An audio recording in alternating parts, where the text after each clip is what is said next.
We definitely, you had some sales, you had some great clients in Argentina. The clients still message me, by the way. They still want our product. I think one of the happiest clients I've ever had. Yeah. Like most in terms of gratefulness, and they really love the product because, you know, they don't really have that many choices. Yeah. They have to fly to US or when you do trips to Europe to get something. Other than that, you have options that are local that are not very good.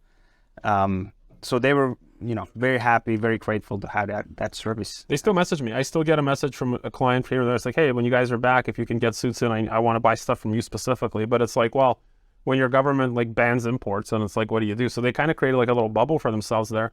So anyway, so Argentina, you're selling well, but then we're running into like the government change, and then the currency got inflated, and then people had to like, and we had to do setting price. It was just, it got to the point where it got kind of very, very tenuous, just like doing business there. Like it was just like barely business, you know, because a lot of it was just negotiating with independent parties trying to rip you off.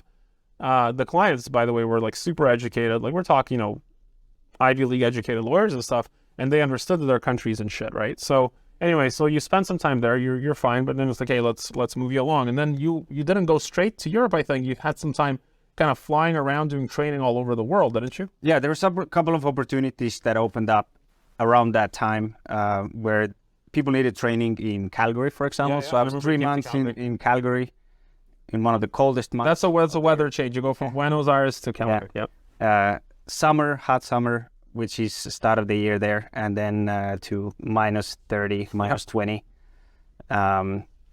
Did 3 months there, went back to Argentina to see if maybe things are a little better. After a month, nothing's changed, so I did another, I think, 3 month stint in Toronto. Yeah, then you went to Toronto, you helped some training, that's selling. Helped some training there, and then... That's awesome. When, again, back to Argentina, where nothing has changed, and then I did a 3 month stint in Australia. Worked with Jana in Perth office. That's awesome. Yeah, I remember that because you were trying to hire a little bit there, and you gave some good insights because we had that company meeting in the Philippines that year. Yeah.